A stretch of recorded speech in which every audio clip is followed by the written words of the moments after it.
everyone, I am Shore and welcome back to my channel Shore Dev Knowledge, and today I am going to tell you what are the concepts of the proportion. So let's start.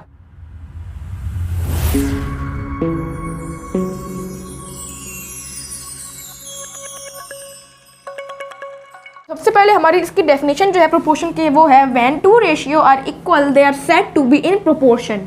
यानी कि जब हमारे दो ratios जो होते हैं वो जब इक्वल होते हैं तो उन्हें प्रोपोर्शन कहते हैं। या फिर आप कह सकते हो कि प्रोपोर्शन हमें शो करता है, दर्शाता है कि दो रेशियोज हमारे इक्वल हैं।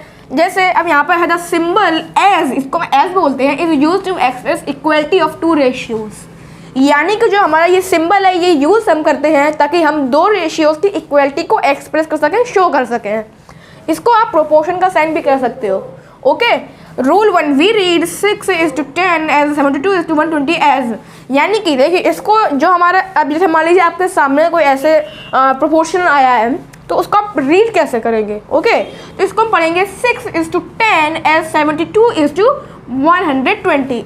ऐसे हम उसको प्रोफेशनली पढ़ते हैं, लेकिन अगर आपको ऐसे ही पढ़ना है सोशल में तो इसको हम पढ़ सकते हैं 6:10 is proportional to 72:120।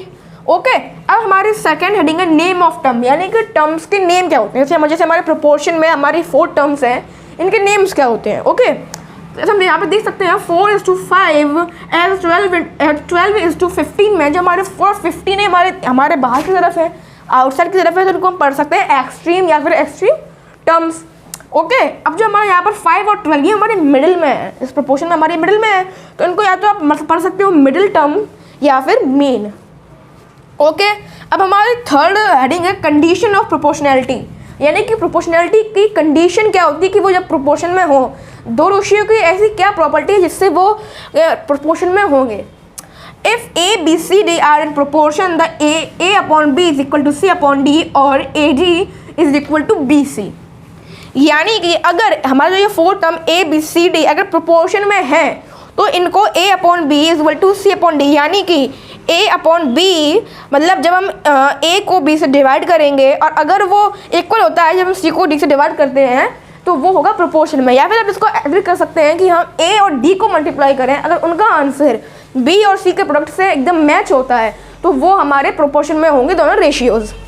Okay, rule 2 हमारा रूल 2 है वो है a proportionality product of middle term और mean is equal to product of extremes.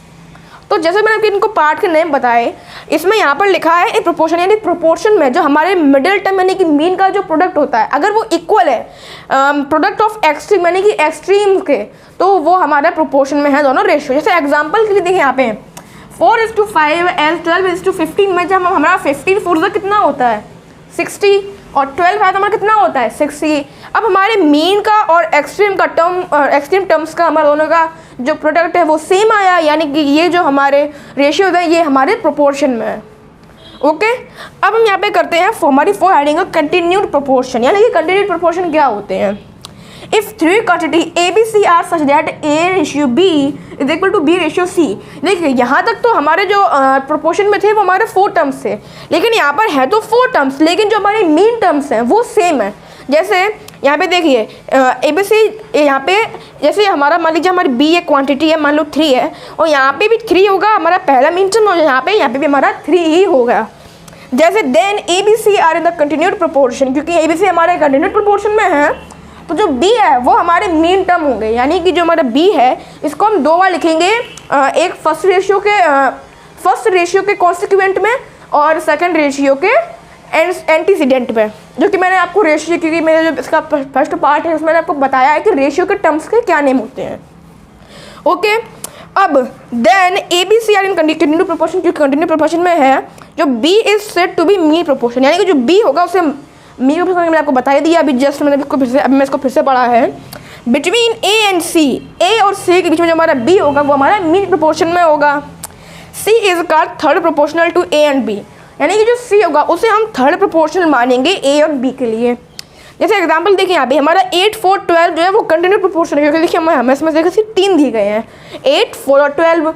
अब इसको हमें लिखना है प्रोपोर्शन में, तो देखिए हम यहाँ पे लिख सकते हैं 8:4, एक बार 4 आया, फिर एज 4:12, यानी कि देखिए हमारे यहाँ पे 2 बार 4 आया है, तो इसको हम करेंगे कंटिन्यूड प्रोपोर्शन।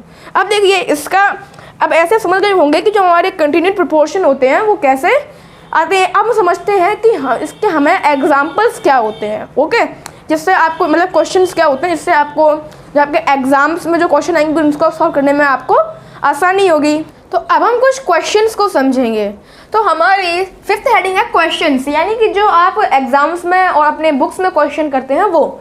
तो हमारा क्वेश्चन फर्स्ट है, फाइंड x इन 4:12 एज 9:x, यानी कि हमें x की वैल्यू निकालनी है इस प्रोपोर्शन में।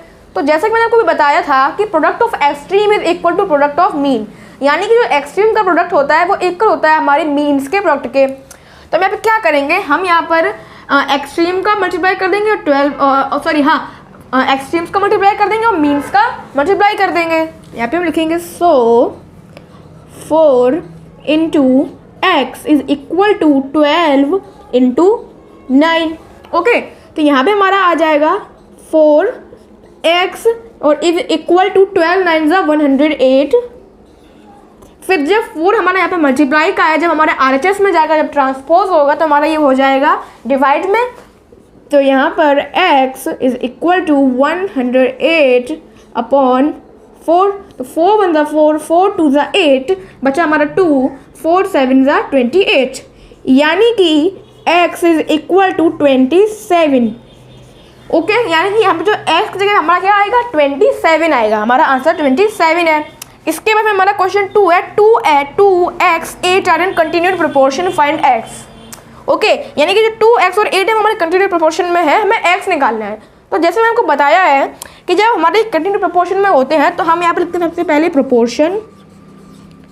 प्रोपोर्शन एंड देन जो हमारा यहाँ पे 2 होता है इसको यहाँ पे 2 लिख देते हैं, और जो हमारा x होगा इसको हम फर्स्ट रेशियो के कॉन्सिक्वेंट में और सेकंड टर्म के एंटीसीडेंट में रखते हैं। तो यहाँ पे हम लिखेंगे x as x is to 8। Okay, तो अब हमें x निकाले तो फिर से हम करेंगे product of extreme is equal to product of mean. So 2 into 8 is equal to x into x। तो 8 2 16 इज इक्वल टू, क्योंकि मैंने आपको बताया अपने अलजेब्रिक एक्सप्रेशन वाले वीडियो में, जब हम मल्टीप्लाई करते हैं तो हमारी पावर आती है, लेकिन जब हम प्लस करते हैं तो हमारे नंबर्स मल्टीप्लाई में आते हैं। तो x इंटू एक्स में हमारा हो जाएगा x स्क्वायर। तो जब हमारा ये स्क्वायर यहाँ पर ट्रांसपोज होगा LHS में तो ये हो जाएगा हमारा स्क्वायर रूट का। तो इसको थोड़ा पलट के लिख देता हूँ, x is equal to under root 16। अब हमारा यहाँ पे 16 का रूट क्या होता है 4, तो यहाँ पे हम लिख देंगे 4, यानी कि जो हमारा x की वैल्यू होगी वो होगी हमारी 4, यानी कि हमारा जो कंटिन्यूड प्रोपोर्शन में जो हमारे टर्म्स होंगे वो होंगे 2 4 और 8। तो अब हम निकालेंगे कि थर्ड क्वेश्चन में जो हमारा है, find the third proportional to 8 and 12, यानी जो 8 and 12 का जो हमारा थर्ड प्रोपोर्शन है हमें वो निकालना है, और ये कंटिन्यूड प्रोपोर्शन में है। ओके, देखिए यहाँ पे सबसे पहले लिखेंगे प्रोपोर्शन, यहाँ पे हम लिखेंगे प्रोपोर्शन। ओके, यहाँ पे लिखेंगे हम इक्वल टू, क्योंकि हमें थर्ड प्रोपोर्शन निकालना है। यहाँ पे हम लिखेंगे 8 is to 12 as 12 is to कितना x, क्योंकि हम x मान लेते हैं थर्ड प्रोपोर्शन को। ओके, अब यहाँ पे हम क्या करेंगे 8 इंटू एक्स और 12 इंटू 12, क्योंकि product of extreme is equal to product of mean. So 8 into x is equal to 12 into 12। तो 8 इंटू एक्स हो जाएगा हमारा 8x और 12 12 हो जाएगा हमारा 144। ओके, जब हमारा x RHS में ट्रांसपोज होगा तो हो जाएगा डिवाइड का। तो x इक्वल टू 144 अपॉन 8। सो 8 1 ज़ा 8, 8 1 ज़ा 8, हमारा बचेगा 6, यहाँ पे हमारा 64 हो जाएगा, और 8 8 जा 64, यानी कि जो हमारा x बराबर होगा 18, यानी कि जो हमारा थर्ड प्रोपोर्शन होगा वो कितना होगा हमारा 18 होगा। ओके, यानी कि जो हमारे टर्म्स होंगे कंटिन्यूड प्रोपोर्शन के हो जाएंगे वो 8 12 एंड 18। ओके, अब हमारा फोर्थ क्वेश्चन है, इफ 15 16 20 21 आर इन प्रोपोर्शन, यानी जो हमारे टर्म्स हैं 4 15 16 20 21 क्या हमारे प्रोपोर्शन में है। अब इसको चेक करने के लिए हमें क्या करना पड़ेगा, product of extreme is equal to product of mean. So ये हमारा फर्स्ट टर्म है, ये सेकंड टर्म, ये थर्ड टर्म और ये फोर्थ टर्म, यानी कि जो हमारे 15 21 है ये हमारे एक्सट्रीम्स हैं और 16 और 20 है ये हमारे मीन्स हैं। तो यहाँ पे क्या करेंगे 15 इंटू 21, जब हम 15 इंटू 21 करेंगे तो 15 मतलब 15 कहेंगे कि 115 तो 30 प्लस 1 315।